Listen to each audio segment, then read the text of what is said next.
You're all set. Good morning. Let's bring this meeting to order. Good morning, everybody. Good morning. I hope you are well. Roxanne, would you like to introduce the meeting? Absolutely. Today is October the 4th. This is the Architect and Engineering Board meeting, and proper notice was given to the public via the board's website, posted on September the 25th. And today we have our full board meeting. I will let Wanda go ahead and do roll call, if that's okay. Yes. Susan Ballard. Here. Robert Campbell. Here. Ricky Bersai. Here. Blair Parker. Here. Brian Tibbs. Rick Thompson. Here. Frank Wagster. Here. Kathy Ware. Here. Alton Heathcote. G-Daddy in the house. And Stephen King. Here. You have a quorum. Thank you. And that is what you're known as, G-Daddy? No. That's the moniker Rick gave me this morning. Well, it sounds pretty good from here. G-Daddy, what's up? Sounds pretty good from here. New grandpa in the room. so New we grandpa in the congratulate room. you. That's right. Congratulations. Thank you. I'll first begin by just thanking staff for adding the page numbers to our agenda so we know where to look in the iPad. It just makes it a whole lot faster. So if I'm struggling up here, it's not because of something you have not done. It's because I don't understand. So, That is all Wanda, so I agree with Wanda, you. We need those thank page you. numbers. Yes, thank you very much.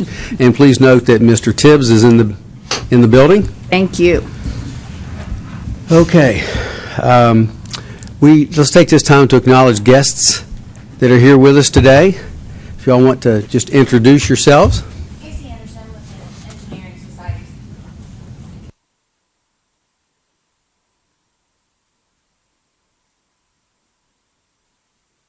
All right, thank you. Any announcements that we have? I would like to take a moment to announce on the record officially, so this wonderful program has a new executive director, and Jennifer Peck has been able to join us since we started on Wednesday, for those of you that have already been watching and participating in those meetings, but she is the new executive director taking on 6 of the programs, so I'm very excited for you all, for the industry, for the staff. I think it's a great move. She is fantastic. So you've all had a chance through the different committees to meet her. You've made her welcome. I think we're both going to be available to anything you need. So it's a really good transition. Along with architects and engineers, she'll be getting similar programs: geology, soil scientists, land surveyors, and then real estate appraisers and home inspectors. So those will be her programs. And again, I'm here to walk the staff and her through everything and available to you. So you'll Thank you. have plenty of support. Roxanne, thank you for everything you've done. I'm sure you'll make the transition for Jennifer as easy as can be, given our board. Absolutely. My pleasure, truly. Right. Well, thank you very much. Absolutely. She's already learning on the job. I noticed we had coffee back there, so I very much appreciate that. Yes, sir. And the Mississippi board does as well. I'd like to apologize on behalf of Robert for his condescending attitude, but I've gotten so accustomed to it, you will too. It's no big deal. I already have. Thank you. Good for you. There's a whole story behind there. She'll learn them all really soon. Okay, let's move on. We have a pretty full agenda today. Are there any, we can review the agenda, any additional changes or additions to the agenda? I would like to take a minute, possibly during the Landscape Architecture Committee meeting, just to report on my recent trip to CLARB, the Council of Landscape Architecture Registration Boards. So we'll fit it in when we're talking landscape architecture stuff. How about that? Nothing else added to the agenda? Okay, how about, I believe, if I could interrupt you, that at least when we get to the committees, we're going to possibly turn the order around. I know that we've got Ms. Weir needing to leave, and she is the chair for the definitions, which was listed as the last one. These aren't in any particular order, so if it's okay with the full board, we'll move that to the first. Thank you. Thank you. Thanks for reminding me. Oops. Okay, professional society reports. I'm sorry, let's go back to the agenda. Meeting minutes of the August 2019 board meeting. Has everybody had a chance to review those? And any questions? Yes. Mr. Bursey. One comment, I may have missed it in there, but we talked about last time, due to the increase in the legal cases on registrants who did not renew on time, that we would email registration reminders before, and so I didn't see it in the meeting minutes, but I thought we should not lose that. It is on our follow-up, so I have approval for us to do that. I have the process. I really wanted the first round that we did for Jennifer to be here. So we probably next month will be that first report, and then our plan is either every month or every other month, grab everybody that hasn't been caught, that is still in that grace period. So we have that option. That is actually going to be a part of our process. Thank you. Else? Okay, so we have meeting minutes in front of us for review. Yes, Frank. Mr. Chairman, I'd like to make a motion that we approve the minutes of the previous meeting. Second. Second. Any further discussion? All in favor? Aye. Opposed? Motion passed. Thank you. Special Society reports. Casey? I don't like to follow Nathan for obvious reasons, so I guess I'll go first. Casey Anderson with the Tennessee Society of Professional Engineers and the American Council of Engineering Companies of Tennessee. We had a great conference last month. We had about 675 people all told in there. Really appreciate Ricky and Alton and Kathy came and did sort of a open forum, if you will, and just talked about some things that the board's working on, and I think that was greatly appreciated. So thank you very much for doing that. And I know it was a little off the cuff, and we're grateful. And Ricky, bless his heart, it took him 7 days to get there, I think. For a quick trip in and out. We also, Chris's group, ASCE, had about 90 students there, which was fantastic. There were bodies everywhere, and so really good representation of students who were able to mix into the fold, which was great. Our PE review class is going on that we do jointly with Lipscomb. That one's a bit of a struggle. If any of you are ever interested in teaching that class, we've always got some openings for teachers of that group, but they're pretty entrenched in that, and we're grateful for Chris and his team for their support at Lipscomb, because we're able to broadcast it around the state to other people who are taking it elsewhere, and they don't have to drive in, which is nice.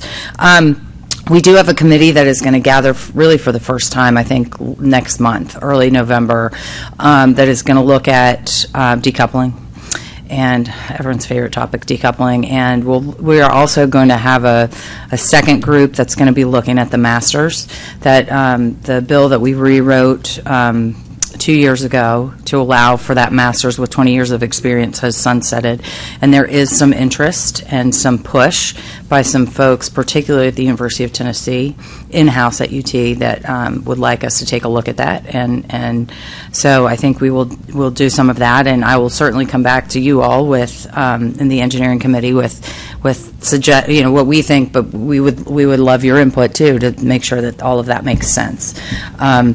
So that's what we're looking at in terms of licensure going forward. I think we're going to have to make some tweaks along the way, and so we're going to take a go at it. And I've been working with a couple of legislators who are probably the most likely suspects to attack a bill like this anyway, and have asked them to partner with us on that rather than just going at it themselves. So hopefully we'll be able to bring them some language that makes sense for everyone, and that most of the people in the engineering community are comfortable with. We know for a fact it will never be 100% of people who are comfortable with any of this, but it's sort of stopped being an option, I think. And the last thing I have, the Engineering Excellence Awards are November 21st. I think we have 31 projects all over the state in this year's awards. They're at they'll be at the Renaissance, downtown Nashville, so I'll make sure everybody here is invited to that. I think it'll be a great event. We're starting a new event that will be the following day called the Senior Principals Forum. It is for sort of our high-level folks in our firms, self-defined what a senior principal is on their level, but I think it'll be good to talk about sort of that transition. We've got four major topics in there, but among those is how are we navigating firms to be ready for the next generation. So I'm excited about it. I think it's going to be a really good thing for us. So that's really all I have, because I know Oh, everyone's here. I'm just killing time till. Yes, Mr. Campbell. First of all, it's good to see you up moving without Thanks Jazzy. very much. She did a donut coming in the lobby the other day when I saw her, and it got a little scary. But when you do have the meetings on QBS and the masters and everything, I mean, I don't know, I would volunteer, and I'm sure others would, just to maybe at that first meeting give an introductory where we've been, what we've been going through, and kind of the impetus behind some of the things that we see nationally. You I know, would love I mean, I don't know that we need to be part of that. I think that, but whatever, at least at the first meeting. To whatever extent is appropriate, Well, you again, are welcome to be a part of that. Because we get to hear a lot of the national stuff and understand where a lot of people are coming from, and maybe that kind of helps shorten the learning curve a Yes, little that bit. would be So, fantastic. I mean, I would volunteer, and I'm sure there's others that would be available as well, Perfect. at least for that first meeting to kind of give some Love it. background. Thank you, I appreciate that. Yes, ma'am. Casey, you mentioned two things. You said decoupling and the master's degree, but we also have identified two other things that are really, really hot. One is the ETAC versus the EAC curriculum being defined as a pathway to licensure. Yes. And then, of course, the definitions for practice of our various disciplines. So we've talked a little bit about, not about the different curriculums. We were sort of thinking that one might be a little bit farther off, but. I don't think so. Okay, that's what I've heard this week. This is why we retreat. So I think that's probably a separate group, because I think the people that are going to get involved in the decoupling group are so passionate about decoupling itself, and I think that's probably, but the other, we'll get a group together to talk about, and I have been sort of putting off calling a group together to talk about the definitions till y'all get through whichever version you decide to let out the door. That's fine. We were talking in the engineering committee meeting 2 days ago about the fact that some of these issues are just so complex and multifaceted that we may have a member of the engineering committee that kind of points for each of those topics. And as Robert said, we're happy to participate in that for informational purposes. Obviously, not appropriate for us to guide the conversations or anything, but just to be there and be a part of it. And again, the engineering technology degree, it almost passed. I guess that's what you heard. So it was a 50-50 split. Shocking. Right. But I really think that would be a very important and one. I actually think that piece is actually probably needs to be part of the discussion about the masters, because so many of those. It's another alternative path to licensure. And so many of the people who have a master's have the person that we had that bill for Had the technology had a degree. technology Right. degree Right. from 1984 or something. Right. But I think those probably go hand in hand, and to me that's a separate group anyway from the decoupling group as Different well. people who have a different It is, and there's some perspective. academics who would like to be involved in that too, and I think that's appropriate. If they're making a case for what it looks like for the barrier to entry to practicing, they've got a fairly extensive written case about that barrier for those people who just have the master's. So I think it's, if they're sharing it with us, they're going to share it with everyone. So I think we should probably have that exclusively talk about that. But I do think that Thank you. technology piece is part of it. I would love for y'all to be involved, so I'll just make sure that you're always welcome. And we may need to do a separate town hall meeting specific to some of the, certainly definitions. If we can do them around the state, we can do them, go to at least the four big outlets and just talk about it. I think that's worth doing, actually. So we're happy to do that. Thank you very much. Thank you.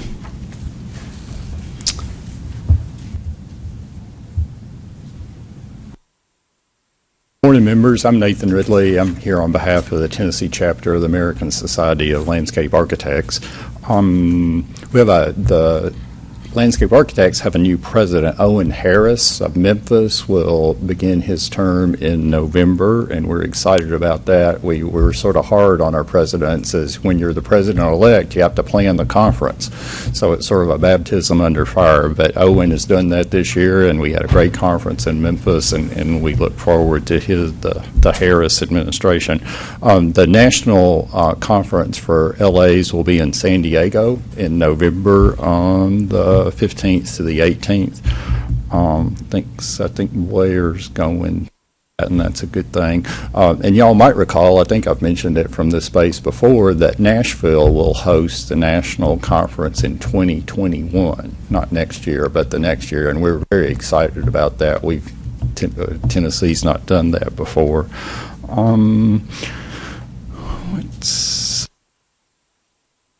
We always do a little bit about the legislature. Our legislative friends are much calmer now than when last we met.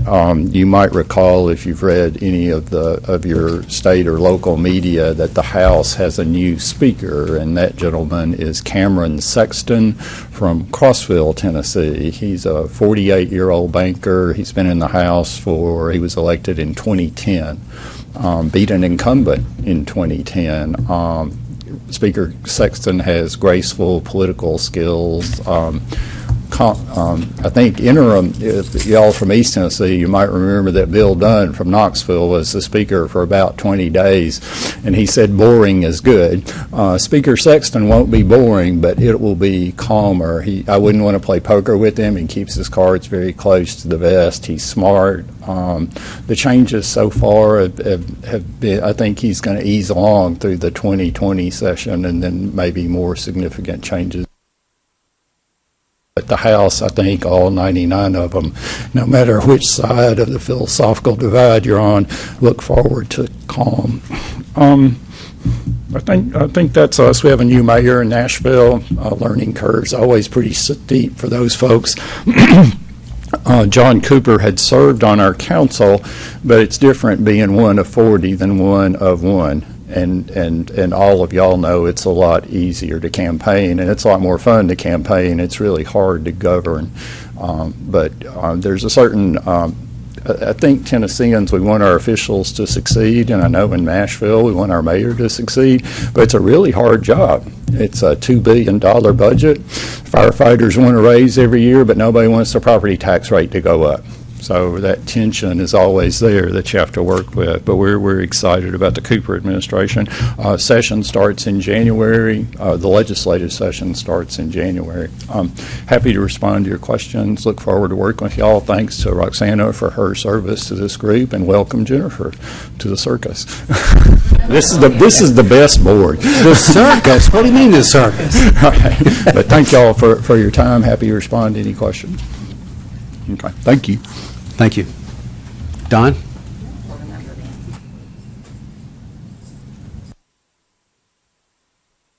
Good morning. I'm Don Baltimore, representing the Tennessee Interior Design, Education, and Advocacy Association. And there are a few things I'd like to report. One, I really enjoyed yesterday meeting some of the deans I had not met before, and then renewing acquaintance with others. And some good work on that.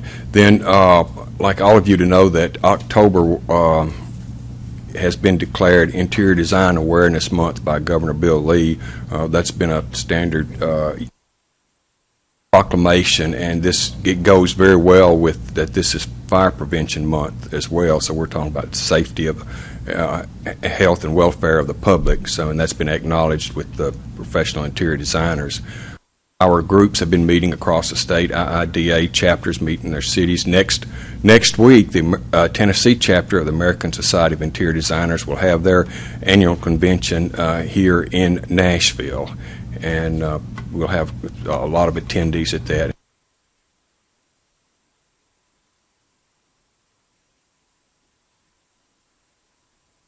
Thank you. Yes. Don reminded me, go ahead, Ashley, but Don reminded me of something, and I want to thank Roxana, you and the staff, for getting the deans together and kind of coordinating all that yesterday. I had it somewhere, but I thought that was an extremely helpful session for me, and hopefully it was for everybody else, and they as well. I think we got a good dialogue and talked about a lot of topics, and thanks, Don, for reminding me to bring that up, so sorry. Good morning. My name is Ashley Cates. I'm the Executive Vice President of AIA Tennessee. Just to catch up, since I wasn't at the August meeting, I wanted to let you know about our conference that we had in July in Knoxville, Tennessee. There, we are focusing, over the past several years, we've been focusing on the emerging professionals and promoting licensure. And so part of that is our emerging professionals came up with the EP, Emerging Professional Friendly Firm Award. And so we have companies and firms throughout the state submitting to enter into this program, and we recognized 11 firms this year that were supportive in some way or some fashion of our emerging professionals, either through paying for their licensure and the tests, time off, and different incentives to support the professionals. So we're excited about that. And we gave out these awards, and I realize I don't think I have ever brought one of these to you all to see, but we always ask for the newly licensed list every year, and this is the award that is given out at our conference. And it's very heavy, and that's probably why I haven't brought it in the past. So feel free to take a look at this. They have their names and then the year they were licensed. And so it's pretty cool. They have it, UT Fab Lab fabricates this for us. And the way it works is they have the Tennessee River Basin, and it's all put together as, for instance, like one, of course, an architect designed this, but you put it together, it's the Tennessee River Basin, and on the back, Rick, is the river basin. And so as they break it apart, they go across the state. And so it's become a very special award to the newly licensed, to the point where some of our members that were licensed before that have asked if we can just pay to have an award. So it's really nice, and that's why I appreciate the staff when I ask every year about the names to get those to us, because I'd hate to have somebody left off that list. I would not be a very popular person. Also, there's several of the professions that I wanted to, somebody left this for me. Professions, we participate in Tennessee Career Guide. And there's engineering and architecture in there. I'm not sure. I think landscape architects and interior designs are in this as well. And so we support this guide that is distributed. Right now, I think it's focused on the Middle Tennessee area, but it's given to juniors in high school to explore the different opportunities that's available. And you go through here, and there's all sorts of really great stuff. And it looks like really most of the occupations, maybe even under the Department of Commerce, are listed under here. So it's a good resource to have, especially we're thinking about trying to work with them to get to the rural areas. So I left some copies up here if you all would want to take a look at that. They're right there. In addition, we appreciate the QBS the manual that you all have to post it online. We have distributed that to our members, and it comes as an excellent resource when I have members reaching out to me or cities and counties reaching out regarding the procurement process of QBS. So that's been very useful. As far as strategic planning, the AIA Tennessee Board is focusing on promoting the licensure and leadership development over the next 3 years. So we're excited about gearing up and focusing on,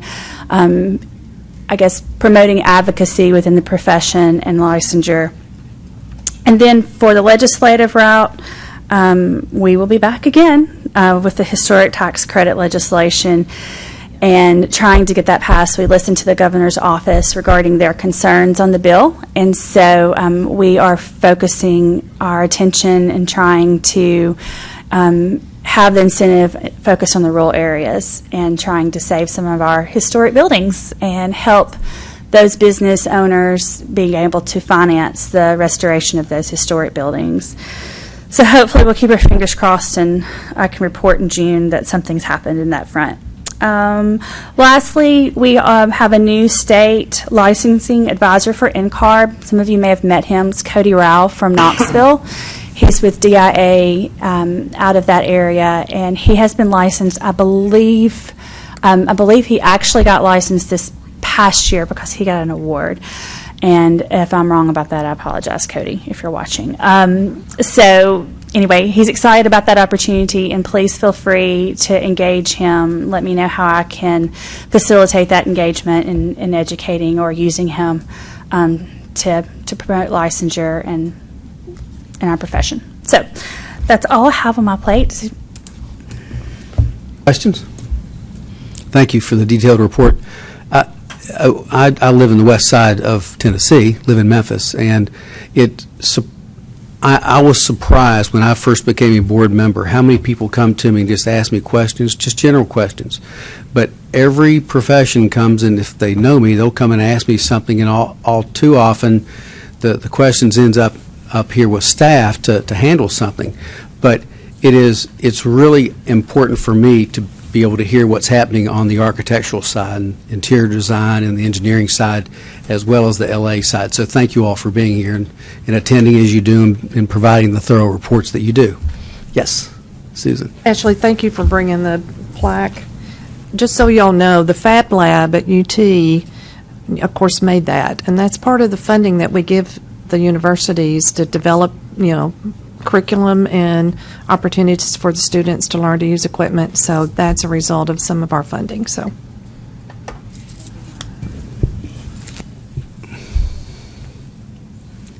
Questions? Comments? Thank you. Let's move on to the legal case report. Good morning, board members. This is Shalina Brown with the Legal Department, and I'm here to present the October 2019 legal report to you. The first matter is 2019-066-431. This involves a professional engineer. The respondent was denied registration by the Ohio Board of Registration for Professional Engineers and Surveyors based on the respondent's guilty plea of one count of injury to a child, which was a misdemeanor, and the plea was reduced from the original charge of indecency with a child, a felony in the third degree. The Ohio Board had denied the application because in their statute it states that no person is eligible for registration as a professional engineer who is not of good character and reputation. This incident occurred in December 2001. The respondent has applied with Tennessee in 2016, and it was approved in October of 2016. The mitigating factor was that it occurred in 2001, and the respondent has already been approved for licensure. The complaint has been reviewed by board member Frank Baxter, and my recommendation is to close this.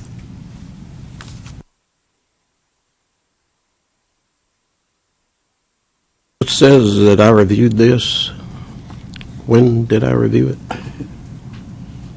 Let's check, hang on.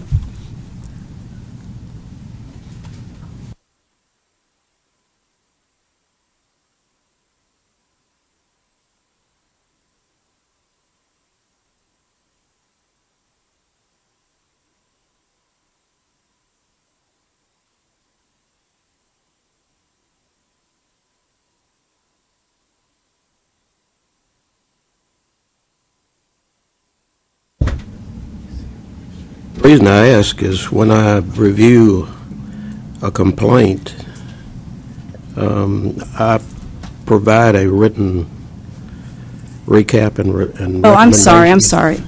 I had the wrong board member. This was reviewed by board member Stephen King. I apologize. I thought maybe you reviewed it too, Frank, but. No, it's news to me. Okay, any discussion? Was your recommendation the same? Yes. Recommendation to close. Do we need to vote on this? Is this? Yeah. We need to vote on this. Okay. Oh, I voted on them one by one. okay. Just to make That's sure we got what them all. we will do. Close. this case per legal recommendation. Second. Further discussion? All in favor? Aye. Opposed? So passed. Next one, number 22019068431. This involves a professional architect. The respondent self-reported that he had practiced on an expired license. His license had expired on August 31st, 2017. It had been expired for almost 2 years. The respondent stated that he did not knowingly practice on the expired license and learned of the expired license when he submitted a project through the Tennessee Fire Marshal's office's portal for an education occupancy project. The respondent listed 7 projects that were stamped while the license had been expired. The respondent has since applied and been approved for licensure on August 22nd, 2019. This complaint was reviewed by Board Member Frank Wagster. The mitigating factors are that the respondent self-reported, there was no prior disciplinary action, the violation was inadvertent, there were no hazards to the health, safety, and welfare of the public. And the aggravating factors stated that the respondent had been ill for the past year and a half and let his license expire, and now the respondent was seeking reinstatement because he was in good health. My recommendation is to authorize a civil penalty in the amount of $500 for practicing on an expired license due to the mitigating factors. The respondent is also to take the laws and rules exam and authorization of a formal hearing if the respondent does not agree to informal settlement and payment of the civil penalty and/or fails to meet the exam requirements. Any questions of Shelina? Mr. Bursine? Just want to make sure I understand. The respondent made a case that the respondent was too ill for a year and a half to renew a license, but did 7 projects. Am I understanding that correctly? Yes, sir. That's the reason I called it an aggravating factor. Okay. Is there a reason why the dollars don't reflect aggravating factor? I step in and answer that? And the board will have the discretion. And I'm going to sort of tie in the sunset hearing piece that Blair was able to participate with us as the board chair and voted on the board to present. And so I'll kind of tie in that piece. I know we've discussed some of these aggravating factors when someone does more than one project and actually digging further to find out how many and what they did and multiplying. So at the sunset hearing, one of the questions that did come up was a case that somebody stamped 21 cases and we were charging them $10,500 and how we handled it. And I was able, fortunately, to answer and say the board reconsidered the situation and the civil penalty was waived. But prior to the hearing and during the hearing, it was very clear that the citation, the error, the violation was working on an expired license. And so I had been questioned several times, why would we multiply that factor by the number of projects? Simply because how much research are you doing? How do you know? Do you look into the projects? How are you able to find out if they're lying or not? You're just trusting someone being honest and telling you 7 or 21 versus the person that didn't give you a number or said 1 not being right.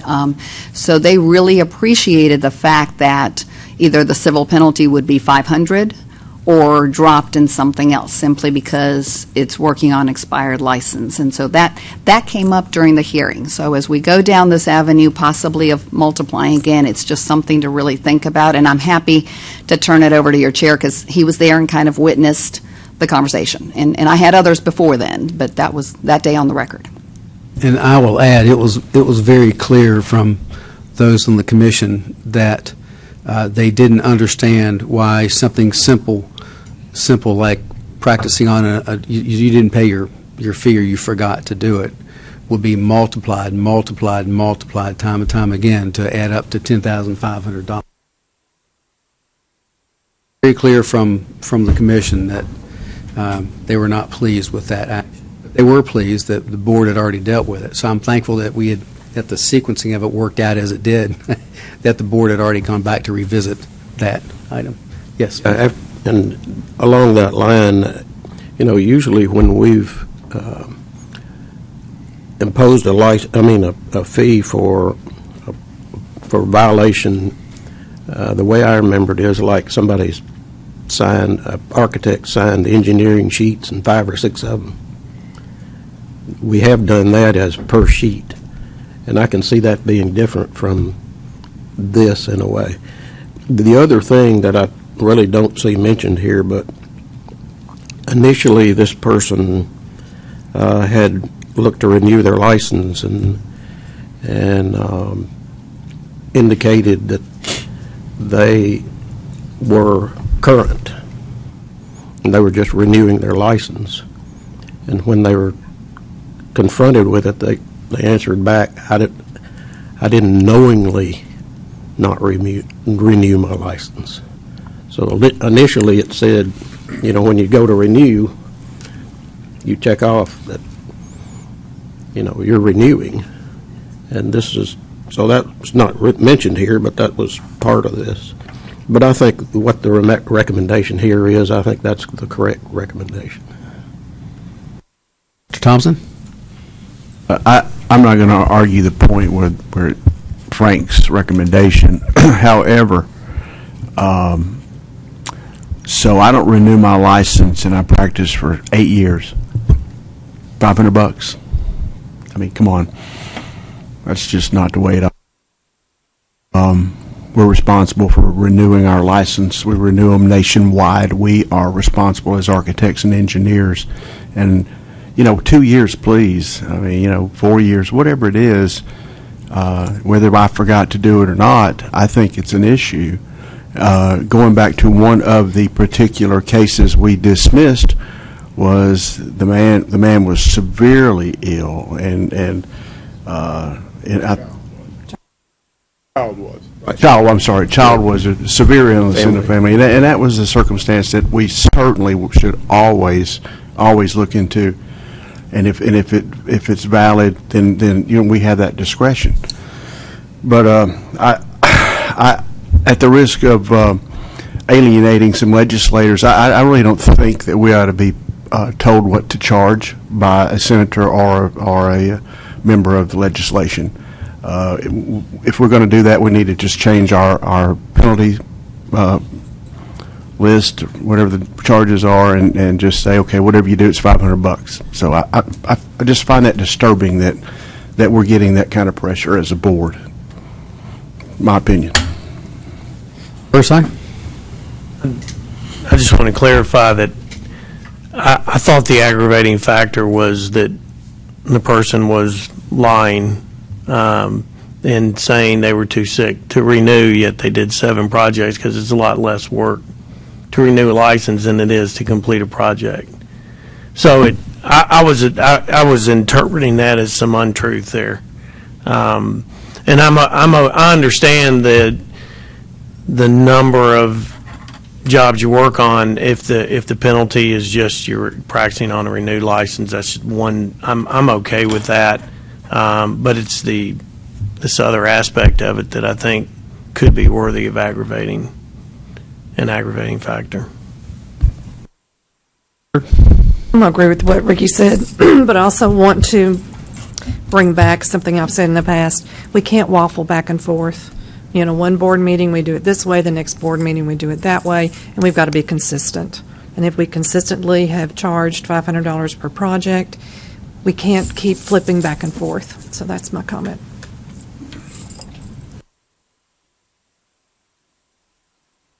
I don't know that I've got anything to add about, but I do agree with Susan. Whatever we do, we need to make that consistent. And I do have sympathy that the registrant was ill, but like Ricky said, he wasn't so ill that he couldn't work on something. So if you're not ill enough to work on something, you ought to be not ill enough to check to see if your license is valid. Would seem like to me. maybe we need to, and I'm getting a solution out there that's not going to answer this necessarily, but maybe we just need to look at this penalty and say it's going to be $50 a month for every month you don't renew your license or something, and that becomes the criteria of what we do. Because I agree with you. I mean, you could go your entire career and not renew your license. I mean, I could go 40 years and not renew my license, and at the end of it say, I'm just a forgetful person. And that would be my mitigating factor. And I don't know what that ends up being, but I just think that, I think, and I appreciate what Frank's saying, but I think 500 is probably a little low for what we're doing. If he's well enough to practice, he should have been well enough to check. But again, that I don't know how other states do it. I don't know if they do it on a per year. Every year you don't renew, you get fined so much. I don't know. I don't know what the answer is. So anyway, I didn't give any answers, but that was a thought. Allard? I had one last question. Did he provide any proof of his illness over the last year and a half or during that time frame?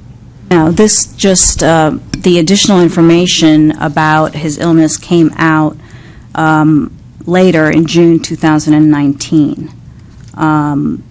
In what form was that information provided? I believe it was by letter or inquiry that was made, further, inquiry concerning his application. It was just a written statement, not proof of what? Yeah, we typically do not ask Well, for. in our previous case, they provided additional information, so that's what I was asking. Did we get anything that stated that? No, we didn't ask for that, and in the previous case, it was because we had originally asked for additional information. I've had allergies for 20 years, What can I say? You live in East Tennessee. But I still go back to what I'm stating. We need to be consistent. Our board has to stand on what we have in our book, and if we waffle from it, then I think it dilutes what we're here for. That's all. I just had a question for Frank. I didn't know exactly who made this decision, but it seems contradictory, so I just don't understand. It says that he found out that he was practicing on an expired license when he submitted a project relative to an education occupancy project, which I assume to mean a school, some type of education facility that would be large numbers of students in a facility. It went to the fire marshal for review, and the fire marshal bumped it. The fire marshal what? Noticed that he wasn't. Noticed that he wasn't, current. but it was for a school of some sort?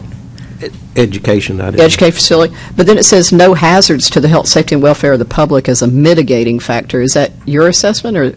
Right. Help me understand. I don't understand that. Well, that's not through my investigation. That is through a letter telling us that. Oh, he said that. Right. Oh, he said that. We didn't make that judgment. Okay. All right. Well, I would disagree with him. No health, safety, and welfare impact, but he was working on a school project with lots of students. I think what he was saying is the project has been completed and there were no. Oh, because the project was completed. Okay. All right. I follow you. All right. Well, I still would say I don't agree with that and being a mitigating factor. Being my understanding, Shalina, we're supposed to assume factors that make it not as bad as it might seem on the face of the violation. Is that what I'm supposed to interpret? Yes, the project was completed, and there was no harm done, essentially. There was no harm done. Yeah, as a looking in the result. rearview mirror. Right. Okay. There is a list of what is considered to be mitigating factors and aggregating factors, and not any harm as far as the health, safety, and welfare in any of them is one of the mitigating factors. Gotcha. Well, I'll just close with saying I totally agree with everything Susan said. Thank you. Hibbs? Just in listening, I do agree that with Susan and Robert, well, and Rick too for that matter, about it, as far as probably have to come up with something that would, because we don't want to out with only $500. But and this is kind of more of a question, I guess, to you, back to that meeting you were at. Would it be kind of consistent with where the decisions were if it was kind of like what Robert brought up? Maybe there is a $50 a month, and then that's standard, because like Susan said, we don't want to do. In this case, it's actually, we can decide it here, and it's something we can use forward. But would that be consistent with kind of where they were going if we decide, okay, it's just $50 a month, and then that's, you just know that, and if you're whatever it might be, and I'm using $50, it could be 100 or 25, whatever we decide. But is that seem to be consistent, or they just didn't want any compounded fees? And Roxana can add to this. My interpretation of what happened to that moment before the legislators, number one, it was not time to argue with them because we were up for sunset and they had not yet rendered their decision. So it was not time to pick a fight. It was very clear that the person that had been fined $10,500 spoke to his legislator, and word got around amongst the group. And as I recall, his legislator was not there, but another one sort of carried the torch and delivered the message that this is a bit much.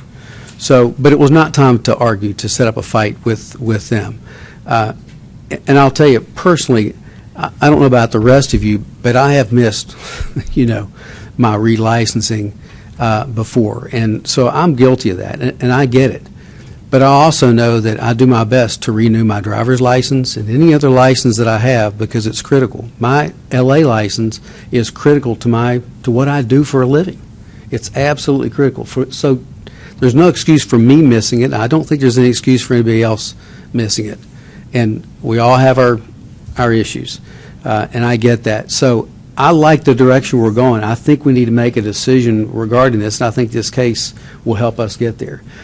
To answer your question, they did not suggest anything. They were not necessarily looking for us to delve into that, but the simple fact at that moment was, here I have someone in my community that has going on in his life, and he forgot. He just simply forgot to renew his license, and you're fining him $10,500, and that's basically how it was delivered, without us discussing all the details of it, because I really believe if we'd have taken 15 more minutes and discussing all those details, then maybe everybody would agree with us. But again, from my perspective, it was not time to pick a fight with those deciding on our future. If I could add, because I did speak directly to the representative that called me on that, and this was his constituent, and the conversation did touch on their difficult time in life, because it was more than one child, actually. So we did talk about that, but the very specific questions were, this board isn't, the civil penalties, and that's a general consumption, shouldn't be that extra money that you have due to civil penalties necessarily. So I was asked for additional information on civil penalties going back to 2014 or 2015, just on your complaints, how much did this program take in? So in that, I asked fiscal to help me determine on each case, did we charge a lot on each case? And the answer fiscal gave me back is from 2015 to 2019, fiscal ending in June, no particular case, complaints were not charged in excess of 1,000. So if that was the case, then we wouldn't have been multiplying 7 cases and how many times we sealed things. And that came from fiscals, because I had to give that answer. And then the other piece that in conversations did come up is, repeatedly, it's one violation, right? They didn't renew. We understand the importance of the program and all that could be implied, but if no consumer was harmed and filed other complaints, is the violation they didn't renew the license? And of course, my answer was that's the violation in this particular case. So generally, we are very fortunate, and as you all know, we were given 6 years extension, which is wonderful, but we have pre-meetings before those. So this question came up, how do we handle these complaints? So it's just something to think about. And back to the $50. So if the board wants to go down that path, it's not in our rules. We would not be able to charge $50 per month. It would be part of rulemaking hearing. You can charge the $500 for the offense. you can add the exams, which sometimes we do. And they seemed very happy with that piece when I explained that the civil penalty was waived, they'd be taking the rules and laws and so forth. That piece you can add or do the multiplication from the $500, but the $50 would have to go back to rulemaking. Sorry I interrupted you. I would say let's wait and talk about this at our October retreat, but it's October, isn't it? It's here. So we have to wait a whole year.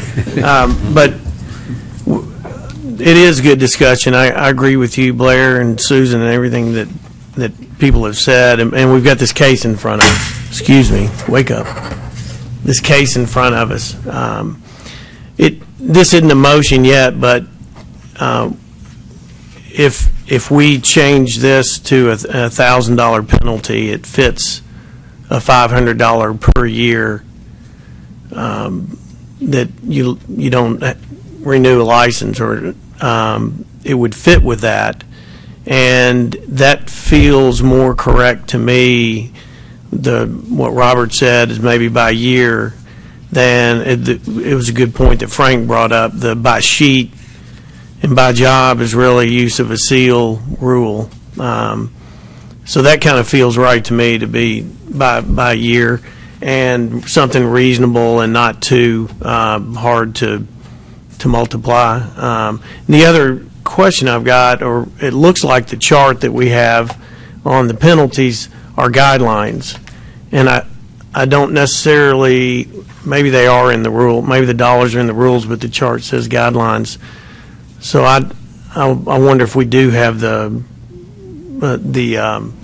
authority, the latitude to adjust those meeting to meeting. But anyway, that's not a motion yet, but we might need to make one if we want to both be consistent and render a decision here. Thank you, Mr. Heathcote. Okay, just for clarification, I want to point out what our rule actually allows us to do. With respect to any registrant, the board may, in addition to or in lieu of any other lawful disciplinary action, assess a civil penalty against such registrant for each separate violation of a statute, rule, or order pertaining to the board in accordance with the following schedule, and that's the $500 to $1,000. The other thing, I want to go back to one of the things that Frank said about a mitigating factor, and I think that Kathy took issue with. The mitigating factors are listed under Rule 0120-02-.09, Item 4. And I think the one you may have been referring to, Frank, was Item C. It actually says the severity of the violation and the risk of harm to the public. We can take that into consideration in either factor, mitigating or otherwise. Well, I think I would tend to agree with Kathy in this case that if he was sealing a drawing that involved occupancy for education, that implies that there would be kids in the building. It may have been adults too, but either way, it's an occupancy type building and an occupancy type design. So I would think that would not be a mitigating factor, but probably more an aggravating factor. I think the part that I was responding to there is nothing that I'm aware of in the documents that he sealed were not to code or provided anything that would be of harm to someone, any more than anything you sign.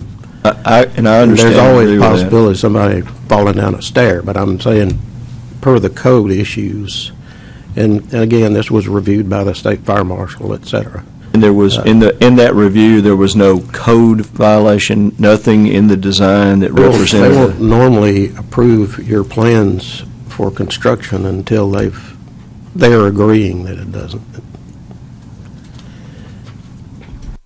Ms. Ware? And one of the ways I was looking at this, and maybe it wasn't the right way, but is the violation that this person was being charged with was failure to renew. Now, if we want to increase, the violation to be sealing projects without being licensed, then maybe that is one violation per sealed project.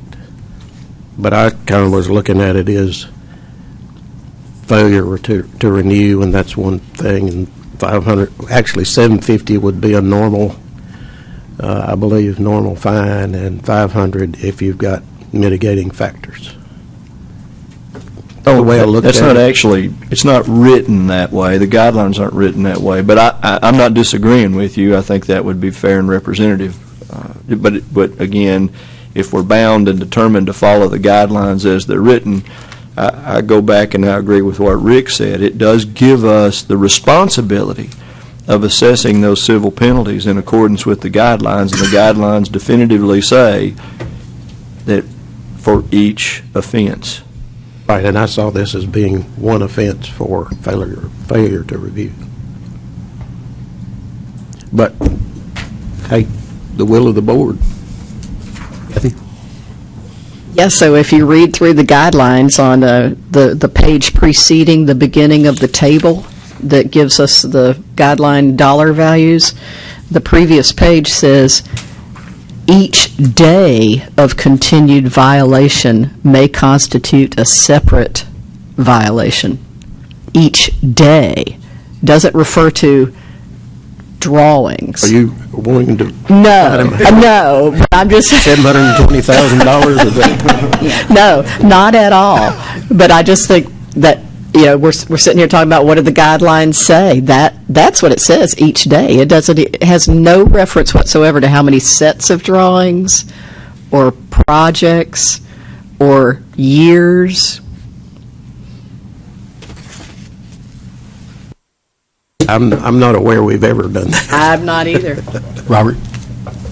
This question for legal, in the rule, it says, and again, I think Alton may have read this, but it says, board may assess a civil penalty against each person for each separate violation of a statute. Each separate violation of a statute. So it seems like, and I'm just trying to understand how this works, every time you violate that statute, or is it just the cumulative every time so I could go violate every statute in for my entire career, and I would just have 5 violations, or how many there are in here, 10, 15, and 15 times 1,000, I owe $15,000. So I don't get licensed, I don't do this, I don't do any continuing education, I don't pay my renewals, I don't do any of those things. Again, if that's the way you look at it, then basically I can make an economic decision that it's going to cost me $15,000 for my career or something to not do a thing because I've just violated each statute one time. Or is it every time I violate the statute, that's another tick mark, then another one, then another one. So I could violate the same statute 20 times, and that's 20 occurring. How does that read, and how should I understand that? Well, in this. I'm talking about in general, not this case. In Okay. general, but this So- rule, our rule says each separate violation of a statute. Yes. So how does that legally require me to act? Violation, meaning whatever the violation would be, that is where the board has the discretion to determine what the penalty would be. And you have that other component of the rule or the statute that says you can determine it per day for the violation. And I think that we can do that. But so every time I violate a statute, that's one check mark against me, right? Every time. So today I don't do something, I don't sign a drawing. Tomorrow I sign all the sheets in the drawing. The next day I do, so that's 3 separate violations, right? Tomorrow I don't have my license renewed. The next project I don't have my license renewed. The next project is that still a separate No, violation? we're not counting per project. We're counting the violation of the failure to renew on the renewal date. So it's just, so I don't have to worry about my license ever again. I'll just go pay. Seriously, I mean, I'll just put Well, that $500. would, essentially, yes. I mean, as a practical matter, that's what would occur. So I just need to pay $500 and not worry about this renewal crap. I mean, I'm serious. The way it's written, then that's that. And I'm not arguing with you from it. I'm just saying if that's the way it is, that's garbage. I mean, it really is, because we just, and you know, this budget we went over about every time somebody has to renew and pay, screw that. I mean, it's just, how many registrants times 5, whatever our renewal is our budget. Because why would you ever renew if it's per one time get you out of jail for your entire career? I just don't understand that. Alton? Thank you. I'm not exactly certain if I agree with that interpretation. I recognize that's your interpretation, but I'm not sure that's the intent of the law. I think the other thing, too, is this board has a responsibility to be objective and reasonable anytime they assess any sort of a civil penalty or a fine. I think that this board has not taken latitude outside of that in the past. I think,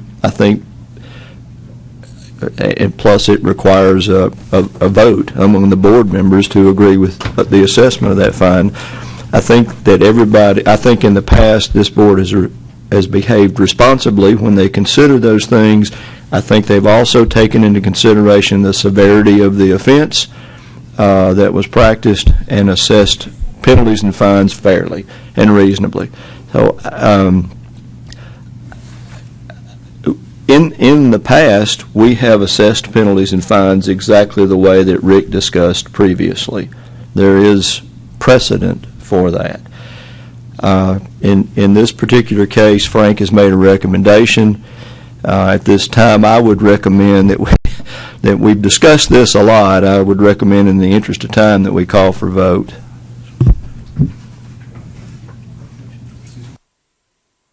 I'd like to make a motion that we assess this registrant $3,500 for violations of not having their license renewed and stamping drawings.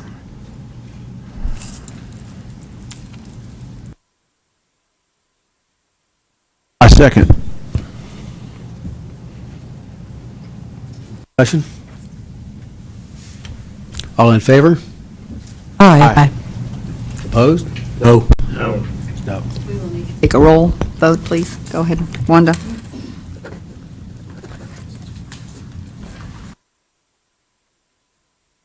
Aye. Robert Campbell, No. Ricky Broussard, No. Mayor Parker, No. Brian Tibbs, No. Bruce Thompson, Yes. Frank Wagster, No. Kathy Wade, Yes. Noes have it. That is everyone, it's the noes, so this does not move. 5 noes and 3 yeses. Motion fails. Robert? Before we go, a point of order. I hate to do this. Chairman should not be called on to vote until the end unless it's a tie break. So just, that's kind of one of those things, right? 4-3, okay. Thank you. The chairman has the discretion to break a tie, but That's right. you know, so. Alton? Well, I'm assuming that somebody will enter another motion to, because we haven't disposed of this case until we dispose of this case. I'm going to enter another motion. How long did he say he was ill? Year and a half. Okay. So I'm going to use the same logic that we have. Motion is $3,500 less the mitigating factor that he was ill for a year and a half during a 2-year period. So that's a fourth of what $3,400 would be. So that would be like $900. It's $870 or something. So that would be my motion, to take a mitigating factor so that we're consistent with the other case that we had where there was an illness involved, and that. But we're still having the $3,500 was the base penalty. So I make a motion we fine $875 with the mitigating that he was ill, and the letter stating that the board understands an illness but still does not understand how he could complete 7 projects while he was ill. Okay, we have a motion on the floor. And that part, I want that part of the motion, by the way. Can it be restated? No, probably not. But I want a motion that he did 7 projects, times $500 is $3,500. But the mitigating factor is his personal illness, which was done over 3/4 of a 2-year period, which, if my math is probably real screwed up, but that's about $870 or something, $850.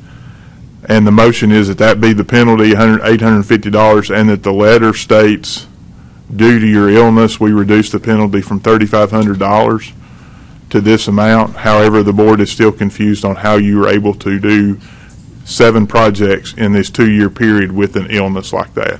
875, that's close, wasn't it? Okay. Pretty good. Yeah, good. It's 850? Is that the final number? 875. 875. Thank you. We have a motion on the floor. Do we have a second? We have a second. I have a question. Any further discussion? You want to add to that he take and pass the laws and rules exam? Or, yeah, Phillips, yes, I'm sorry. Yes, I don't want to defend, but yes, and take and pass the laws and rules. Thank you, Frank. So that friendly amendment was agreed to. All right, any further discussion? All in favor? Aye. Opposed? Abstain. Motion? Abstain. Thank you. Rick Thompson. Motion passes. Thank you. Let's move to the next. Number 3, 2019-068351. This involves a professional engineer. The respondent self-reported that was practicing on an expired license. The license had expired on April 30th, 2018, and it was due to an administrative error.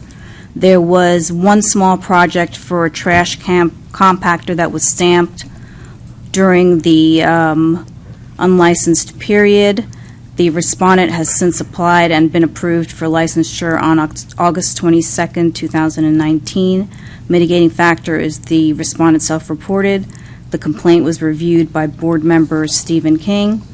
My recommendation is to authorize a civil penalty in the amount of $500 for practicing on an expired license, with consideration given to the mitigating factor.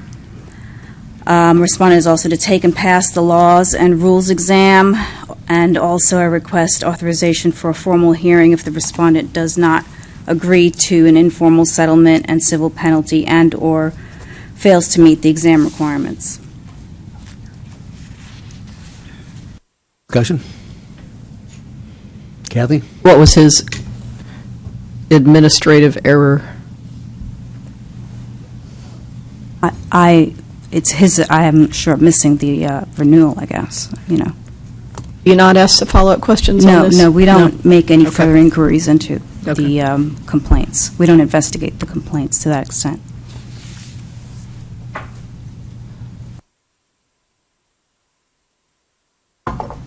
Steve?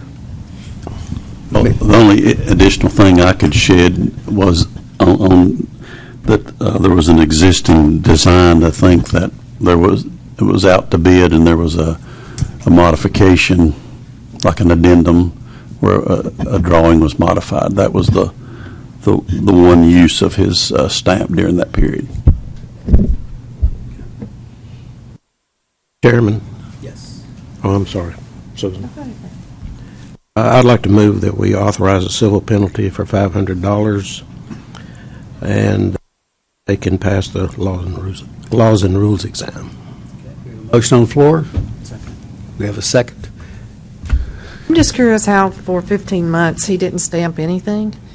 I think we're going in the same circle over and over and over. I don't think we've gotten all the information. That's What if all he's I in a got. supervisory position where he doesn't necessarily stamp drawings day in, day out? And I will agree with that. I mean, I've gone months not stamped anything. I've got other people in my office working on it, so I mean, I think that's possible.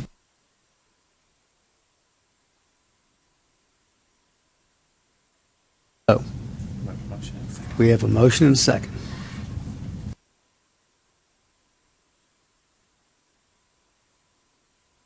All in favor? Aye. Opposed? Abstain? Motion passes. Thank you. Number 4, 2019-061821. This involves an architectural firm.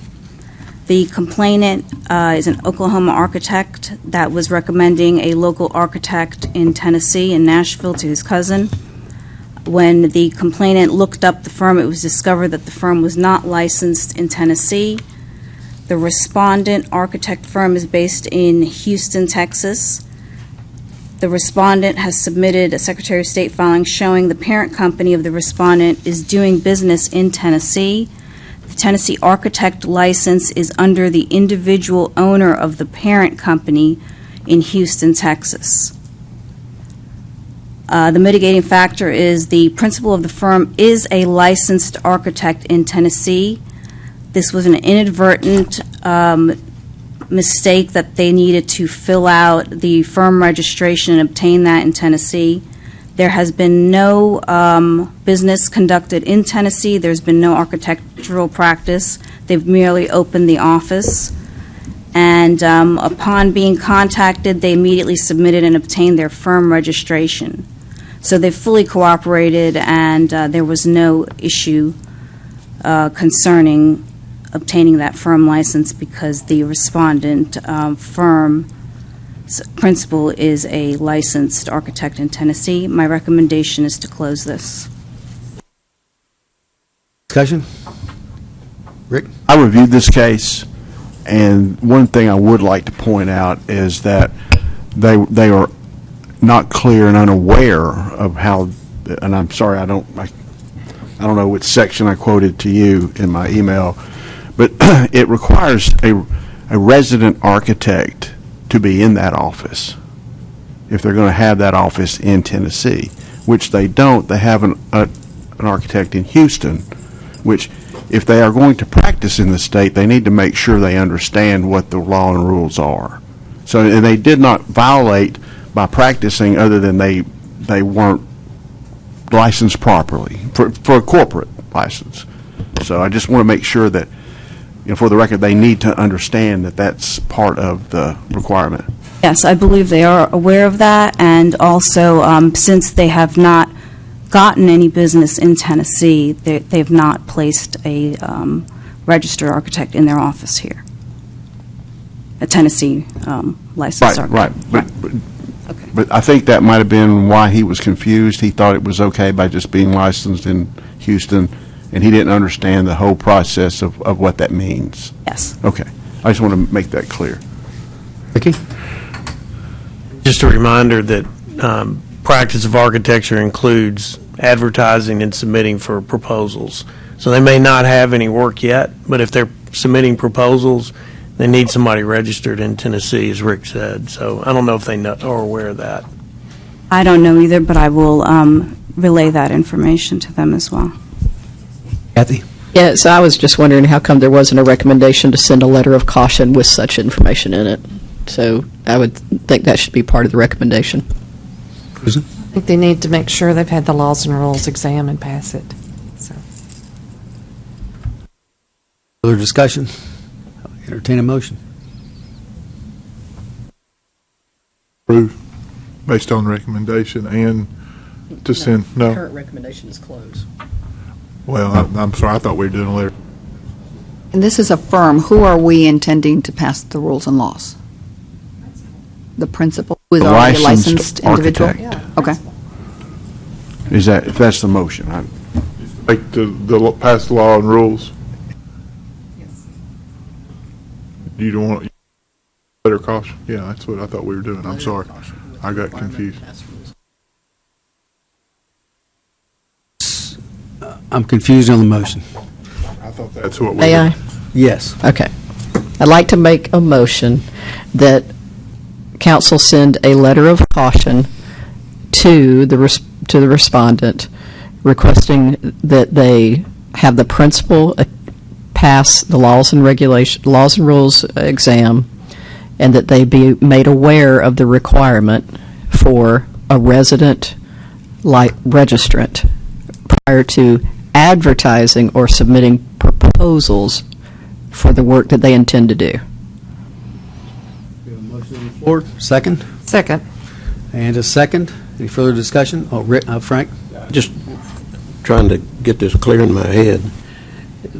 There is a firm in Nashville that advertises as an architectural firm. They have That- not, I did not receive any information that they are advertising. The complaint was against the firm that was located in Tennessee, and they did not have a firm permit. Hey, what was the firm that was located in Tennessee that didn't have a firm license? And they don't have any staff, and they don't have any architects? They just had an office. So there's an office. Wonder what their purpose is. I mean, you've got an office, you don't have any licensed personnel, and you don't advertise. I believe they were beginning to establish that office in order to obtain business in Tennessee. So they were in the process of setting up an office. Yes. To clarify that, there was additional information in the complaint that the office has been opened and is currently being managed by a local designer, an interior designer, I believe. I can't remember. I believe they had somebody there. They had a name associated, a local designer associated with the firm who has been recognized by Metro Nashville or whatever, some kind of organization as a prominent designer, and but I didn't know of any issue that they were actually advertising architecture, because that information was not supplied. What was supplied was the name of their company. Can you share that with us? No, I can't. It does not say architecture, if I remember correctly. Something, whatever designs or something like that. Yes, I believe that's correct. Yeah, I just don't, but I did not see the word architecture in that part of that. That's a good question, though, Frank. Maybe I should have asked that question. After we get done doing the vote, I'd like to ask a question. Okay. Any further discussion? We have a motion and a second. All in favor? Aye. Opposed? Abstain? And motion passes. Robert? Yeah, and I apologize. Somebody brought this up. I was looking for it on my emails real quick. To me, there are firms that are advertised as, and I think, Roxanne, you and I kind of went back and forth a little bit, and it got shuffled to the bottom somewhat, but no worries. There are firms that advertise, right? Yeah, that's good. There are firms that advertise and say they have the word engineering in their name, and they don't have firm disclosure letters to them. That seems, so my question is, how do we go about sending warnings or something, because that is starting to become a little bit of a point of contention. So if I've got my firm name and it says so-and-so engineering consultants, and I may not do any, I've just used that name, but I don't have any engineers on staff in that local office, or B, I don't even really do engineering, I'm using that in the title of what I do to gain a competitive advantage over other people, because I think the name still has some merit. Is there a way, is that something that we can have a discussion that staff maybe goes once a month or something and spends an hour on Google searching a particular area and just saying, search by engineering for this area? And then are there firm disclosures for these names? I mean, you can just put in engineering companies within a 10-mile radius of here, and it brings out a list, and then we got the database that has all the firm disclosure stuff in it. Again, I just want to bring that up as something that maybe we all need to discuss a little bit more. But this kind of seems like a similar, not exactly, but it's a similar deal where you've got a firm that may or may not be doing architectural services or services, and there's nobody there. I mean, we got to start being proactive somehow. I mean, do we just go hire somebody? That's getting to be a bad deal, though. I mean, you got a lot of people with that name in there that don't. Anyway, I'll shut up. Could I sort of try to answer that? No, I'm not, I didn't Right. ask it very well. Well, so. and it may not have been a question, but, so we don't go out looking and do a search online. If the board chose to go down that path, it may be a full-time investigator that searches names and tries to connect those pieces. We do, however, often get emails from someone, and sometimes it's someone in the industry, sometimes it could even be a representative that has been contacted by a constituent who wants to look up a firm and doesn't find it licensed. We get those often. And because of they might be looking under architect firms and not engineering firms, it could be that through Verify they're not finding them, but they are. So the staff then does, and I've done it myself, search for the name. And often we found them, they were looking under the wrong category. So we get those. We would do those and treat those immediately. And sometimes we get flat out the complaint, someone that looks it up and doesn't see the firm license and files the complaint. So those pieces do happen now. Through social media, often things will come up and people will say, I just saw this firm license talking about doing jobs and I don't find them. We'll research those if it comes to us, but going out to search for them, we don't right now. So if the board chose to do that, it may be a full-time investigator that searches for those things.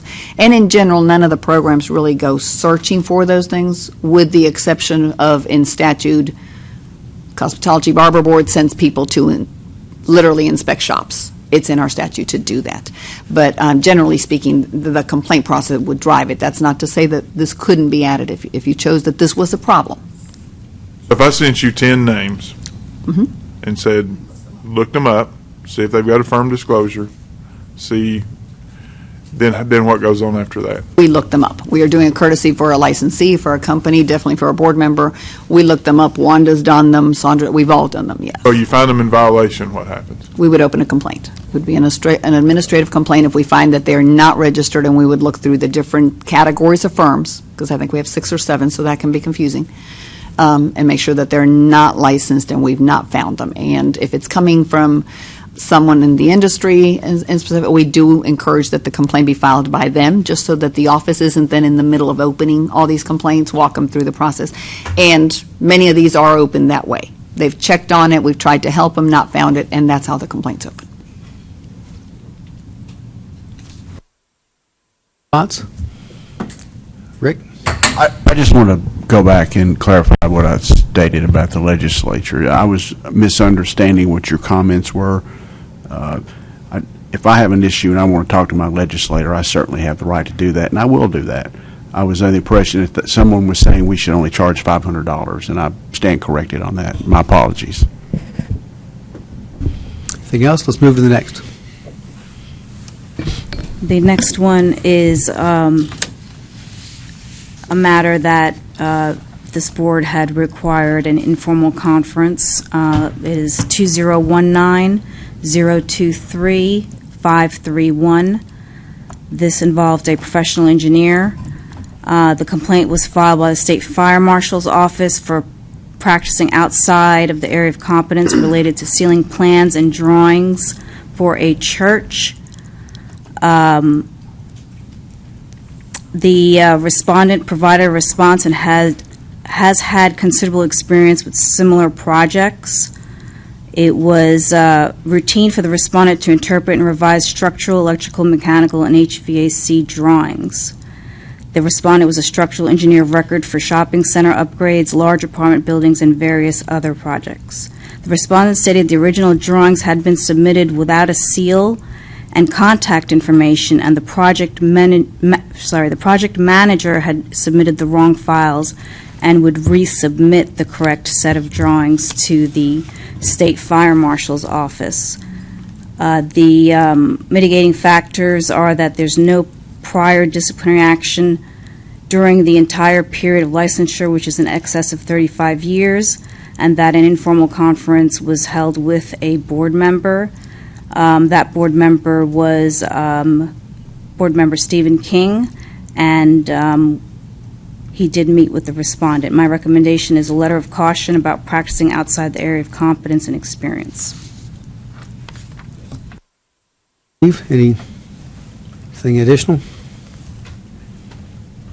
The only thing that I felt like I uncovered and suggested the letter of caution was there was some confusion during this process that the registrant reviewed some drawings done by a unlicensed design firm and put his stamp on it. That was the only part that disturbed me, and that's why I suggested the letter of caution about that. I think as far overall, I didn't determine any incompetence in his work. He did withdraw from the project because he didn't really he didn't feel like he had the abilities to provide the level of detail that the fire marshal wanted in a set of drawings. Further discussion? We have a recommendation of legal? I've got just a quick question. So he submitted a drawing that was not stamped to the fire marshal? I think there was some confusion that someone else may have submitted the drawings before they were stamped, but he did stamp the drawings. He did stamp what he Yes. submitted? Yes. My concern was that he stamped some drawings that weren't done under his responsible charge by I think it was called a drafting firm or a design firm, unlicensed design firm out of state. That was the part that concerned me, that I discussed with him in the informal. Okay, we have Susan? Quick question, what type of design firm? Architectural, interiors? Do you have He's an engineer. I know, but you said a design firm out of state, so I'm just curious. I think it was a drafting firm, but it, Okay, so someone who just has a shop and does drafting. what it appeared to me. Okay. I've got one question, Steve. When I'm reading this, the second sentence says the respondent provided a response and stated the complainant has considerable experience with similar projects. What? I'm sorry, that's a Doesn't make typo. That sense. should be struck. It should just be the respondent provided a response and stated he has considerable. The complainant Stated should that not. he has. Right. Oh, okay. I thought that was kind of strange.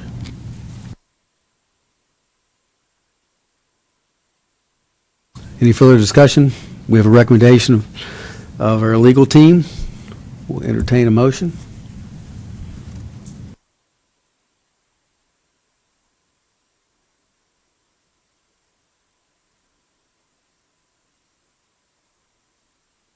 I'm still trying to understand something, I think. Was he practicing outside of his area of competence or not?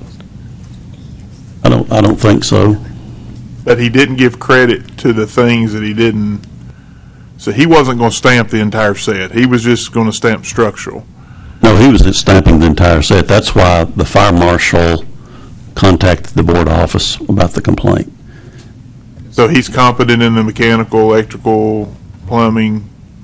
Based on his experience, that's what he claimed. This the incidental level of practice. There's no such thing as incidental. We've got that in our new definition, by the way. For the level of the project demands, what he sealed, you felt based on your conversations with him that he was adequately Yes. qualified to seal. And So he had done other similar projects. other similar projects, so, okay. Well, I'd like to make a motion, if that's okay. Are we at that point? Yes. Close without action. No, you don't want to do a letter of caution. You said he didn't practice outside his area of competence and experience. I don't know why we sent him a letter. Well, obviously, that's up to board members making motions, but my concern was that he stamps some of the design that wasn't done by him. Wasn't done in his responsible charge, was done by a company in Florida.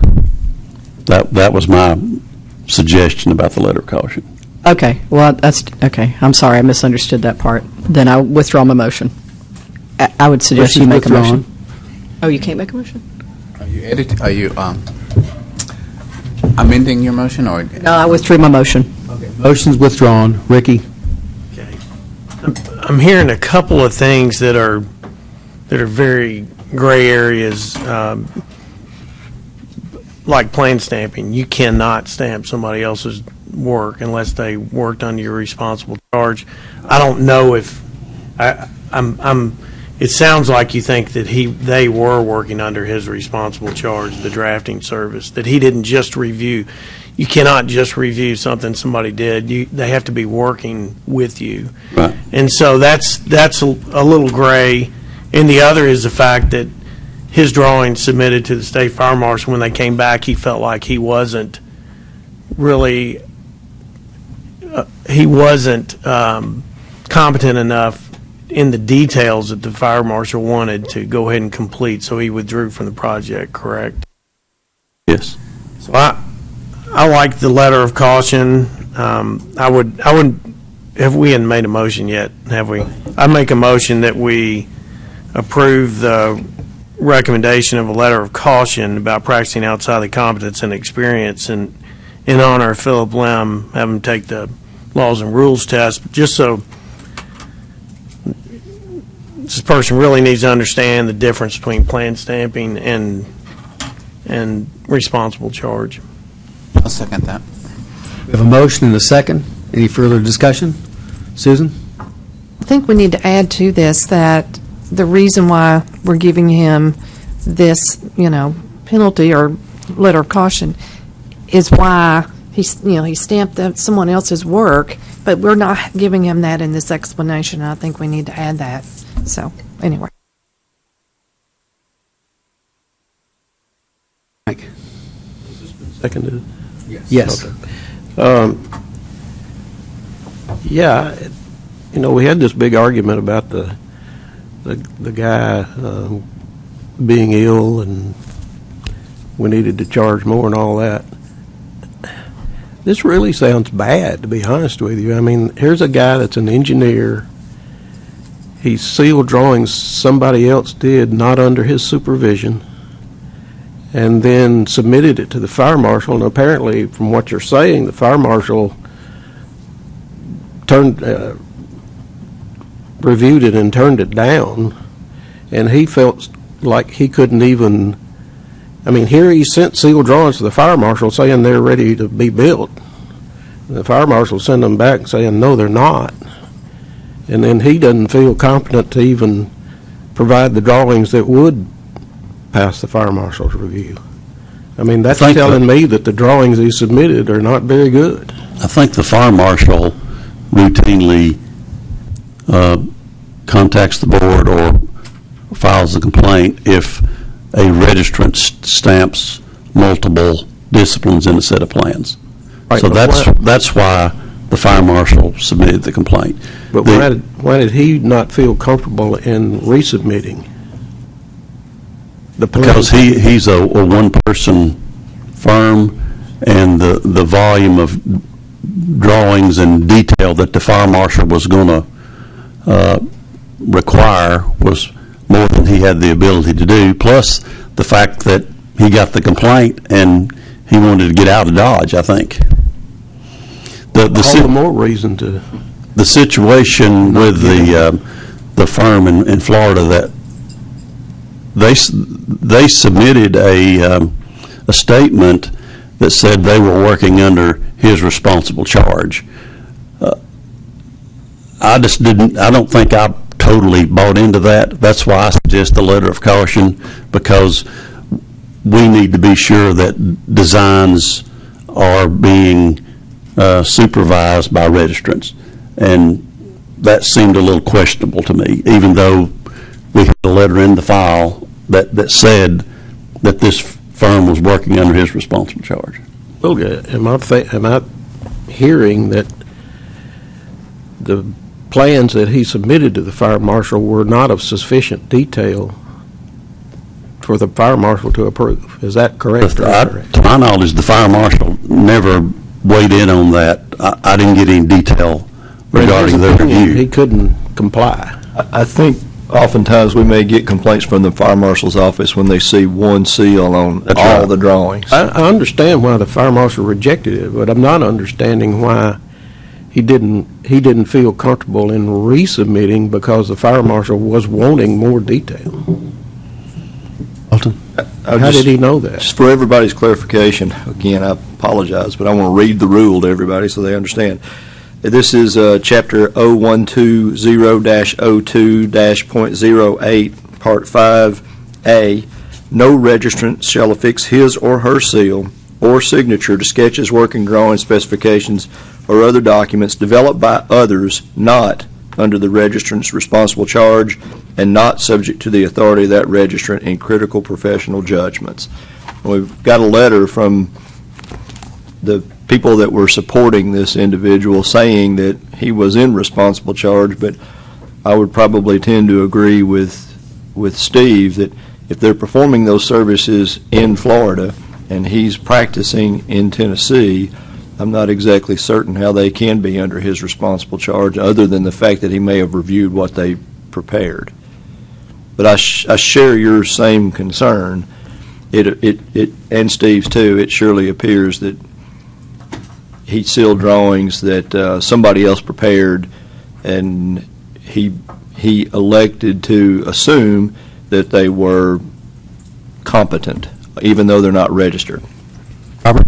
Yeah, can I make a suggestion, and I don't know if this needs to come in form of a motion, that we defer this to the next meeting, and because understand what you've said, but also if what he gave the fire marshal, he was not capable of building the project because he left off access features or he left off fire safety features or something. I don't know what he did or didn't, and none of us do. So I would think that let's get some more information on what specifically the fire marshal rejected, because he may be competent in area A, B, and C, which he stamped, but the fire marshal may have wanted 7 more pages where it came to occupancy and other more architectural type things or something else. And I don't know what that something else was. Or it could have just been that in those areas of discipline, he showed 30 amp service or something, and the fire marshal wanted a detail of the box or something, and he goes, I'm not going to do one of those. I've shown you what that is, but there's a difference between, and I see that, and that's kind of what you're getting at. There may have been a whole laundry list of stuff that he may not have been capable, but when you set in theory, when you submit a set of stamped drawings, you are saying this is ready for, in my opinion, this is ready for construction.